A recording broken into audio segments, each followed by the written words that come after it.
Hello and welcome. My name is Tim Shaw. I'm one of the Government Affairs Directors here at the Pacific West Association of Realtors.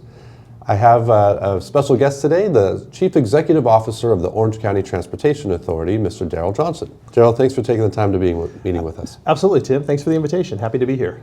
So how long have you been the CEO here at OCTA? Just at the 12-year mark, so 12 years of working on transportation here at OCTA as the CEO.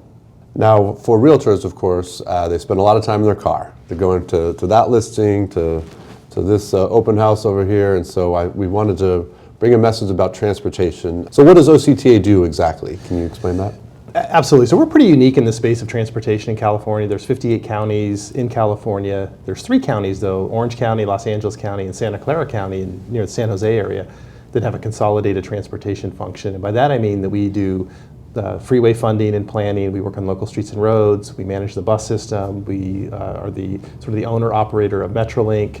And we do the 91 express lanes, the 405 express lanes, plus we do open space preservation. We have roving tow trucks on the freeway. So pretty much if it moves in Orange County, it's a surface transportation. We're involved in it somehow. Pretty unique for the state. Can blame OCTA if anything is wrong in transportation. Or thank us. Or thank us. Yeah. So I wanted to mention, bring up maybe a couple projects people have probably noticed. The 405 freeway and that widening and that expansion, 16 miles from the LA County border all the way down into Orange County. So now that we're done with that, how is that working out? You know, it's working great. It's the largest project we've ever undertaken. It was $2.2 billion.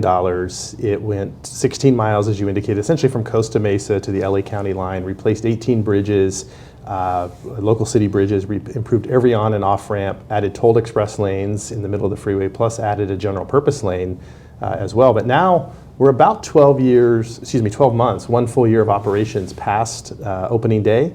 And so we have some data, and one of the pieces of data is if you're driving on the general purpose lanes, north or south at rush hour in those general purpose lanes, your travel time is about 15% better than it was before construction. And if you choose to use the tolled express lanes compared to the carpool lanes that were there before, your travel time is about 50% better. In fact, the whole 16-mile trip, you can generally make in about 15 minutes at rush hour. And 405 freeway has more cars than any other freeway in the United States of America, nearly 400,000 cars per day on the north end of the freeway.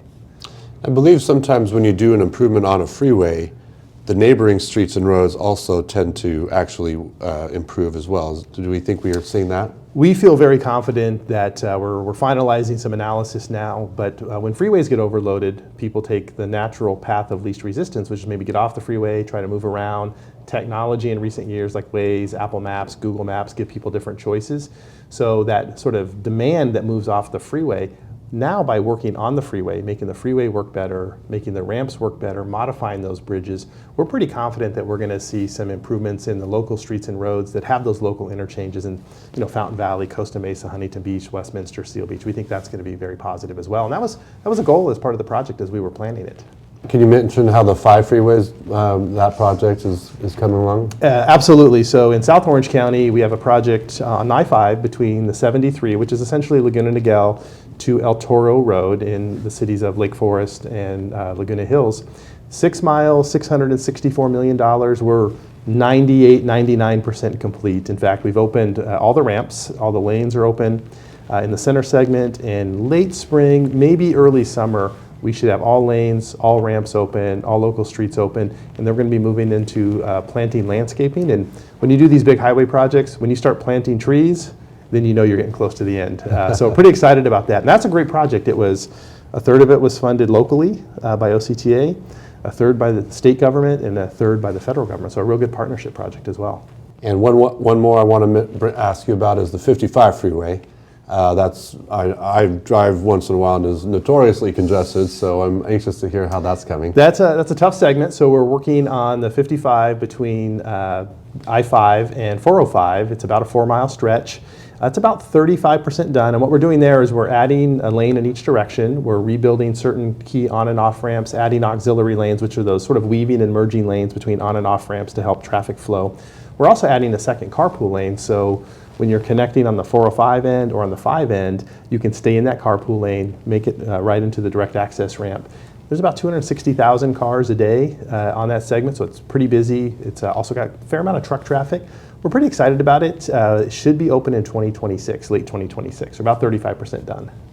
I know you mentioned, Orange County is one of 58 counties in California, and we've long been proud of the fact that in Orange County, where we measure the pavement condition index, the condition of streets and roads, is better in Orange County than the other 57 counties in California. So how has that been possible? Absolutely. So we measure something called the Pavement Condition Index, as you indicated. So we get data from the 34 cities plus the county. We have to submit that to the states. It's kind of a long process.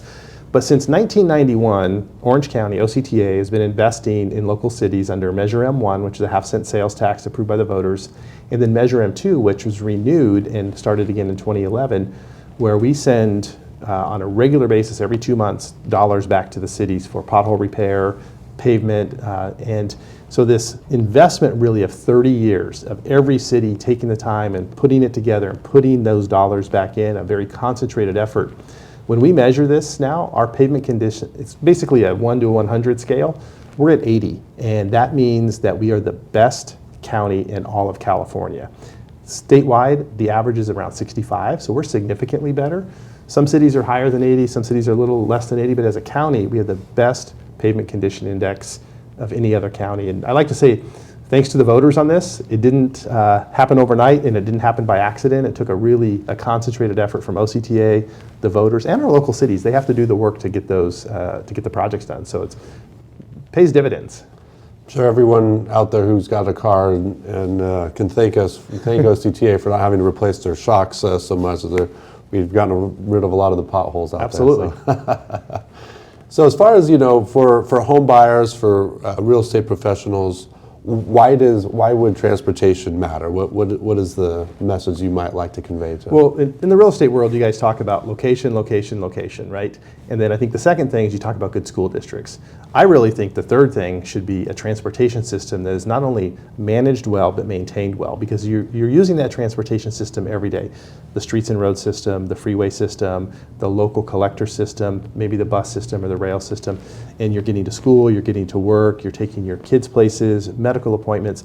So if the transportation system is functioning well, that means your neighborhood is functioning well, and it's really about how do we all live and work and play together. So I think the transportation system should be that third discussion that the real estate industry should have about where you should locate your home, your business, and really how important that is to a successful community. I do think, you're hitting the nail on the head about the kind of the quality of life, Yes. in a community. If you're just stuck in gridlock and not able to get home to be at your kid's, soccer game or what have you, it just really diminishes your quality of life. So thank you for the great work you do and the OCTA entire organization does in getting that mobility and letting people move around the county. Well, thank you for the invitation. Be happy to talk with the real estate agents anytime about what the investments we are making in the Orange County transportation system. Great. Thank you, Darrell. So we'll just wrap that up. Thank you for joining us, and we'll see you next time.